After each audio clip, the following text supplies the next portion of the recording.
Today, we're going to talk about something that we all use every single day, but almost never actually think about: the water that comes out of our taps.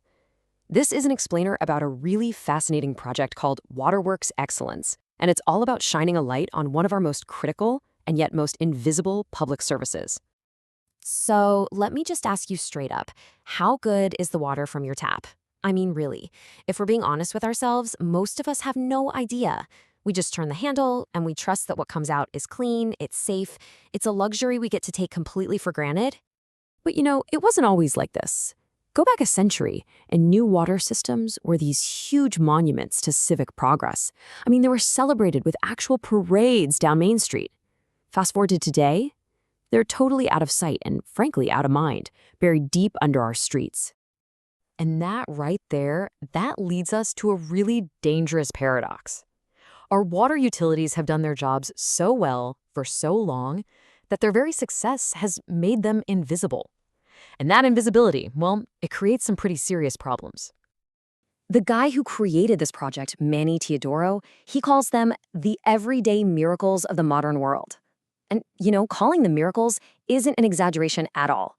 By giving us clean, reliable water, these systems literally wiped out diseases that had plagued humanity for thousands of years.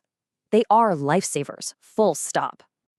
So here's the bottom line. Because the whole system is invisible, a top-of-the-line A-plus utility looks exactly the same to us as one that's about to fall apart, right up into the moment disaster strikes.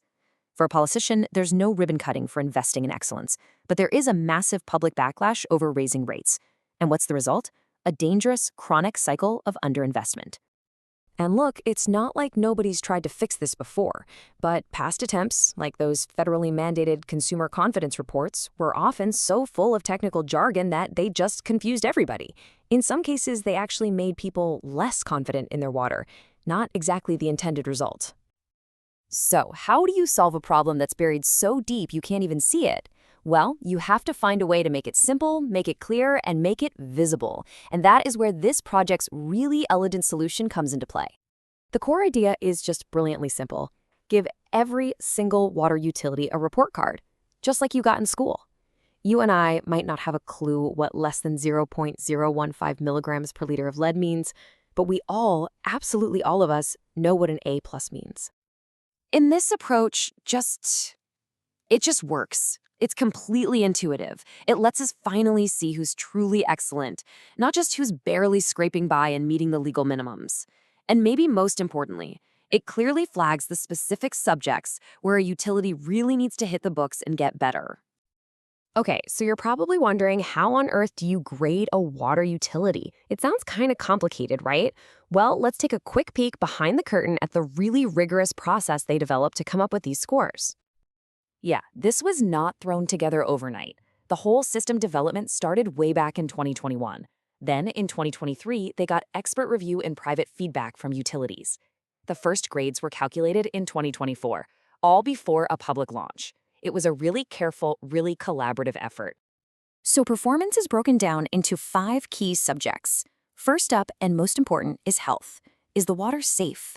And we're talking way beyond just the legal limits. Then you've got infrastructure. Are the pipes in good shape, or are they leaking water all over the place? Finance is huge. Is the utility financially stable enough to fix things in the future? Communications? How easy is it to find info? Are they transparent?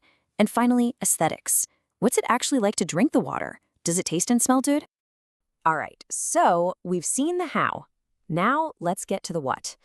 Wisconsin has this incredible treasure trove of public data, which made it the perfect place to test this whole system. So, what did the very first round of report cards from 2024 actually tell us about the state's water? And right off the bat, the news is just fantastic. On health, the single most important subject, Wisconsin's utilities are absolutely crushing it. A whopping 92% of them earned an A. And the standard for an A is tough. It means your highest contaminant level was less than half the legal limit. That's a huge testament to the people running these systems day in and day out. But after that high note, the picture gets a little more mixed. When you look at finance and infrastructure, you see a really similar and kind of concerning story. In both of those subjects, a big chunk, 22%, so more than 1 in 5 utilities, are pulling Ds and Fs. that signals some real trouble ahead with long-term stability and aging pipes.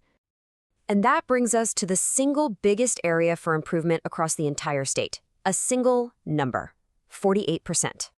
That's right. Almost half of all utilities in Wisconsin straight up failed on communications. Now, the bad news is that it was often next to impossible to find even basic info online. But here's the silver lining. This is by far the easiest problem to fix. Upgrading a website is a whole lot faster and cheaper than digging up and replacing miles of underground pipe. And this is where the data really shows its power. Take a city like Green Bay. They get a perfect A for healthy water, another A for great communications, but they get an F for infrastructure. Now, this doesn't mean they're failing. It means they are heroically delivering safe water despite having very old, very leaky pipes. The report card gives them the proof, the ammunition, to go make the case for investment. And that gets to the real impact here, the whole point of this. The power of this project isn't really in the grades themselves. It's in the conversations that those grades start. Is this thing actually working? Is it making the invisible visible? Well, the answer seems to be a resounding yes. For instance, in Wausau, the utility earned an A for water quality. The public works director immediately took that grade and used it as proof of success for his community. It gave him a platform to celebrate his team's hard work. But get this, that same director in Wausau got an F in communications. So what did he do? Did he get defensive? Nope. He used that failing grade to make a crystal clear case to city leaders that they need more resources and a better website. It turns a bad grade into a powerful tool for getting things done. Or check out Mariette. The utility leader there used a C in finance to explain a strategic choice they'd made. They were keeping rates low for residents. All of a sudden, the report card sparked this really honest, transparent conversation about the real-world trade-offs they have to make every day. So you see what's happening. The project is succeeding in its simple but incredibly powerful mission. It is making the invisible visible. It gives everyone, the public, the policymakers, the utility professionals themselves, a common language to talk about one of our most essential services. Which brings us right back to that first question, but now it's for you. With this new way of looking at things, what grade do you think your local water utility would get? And what kind of conversation do you think that report card would start in your community?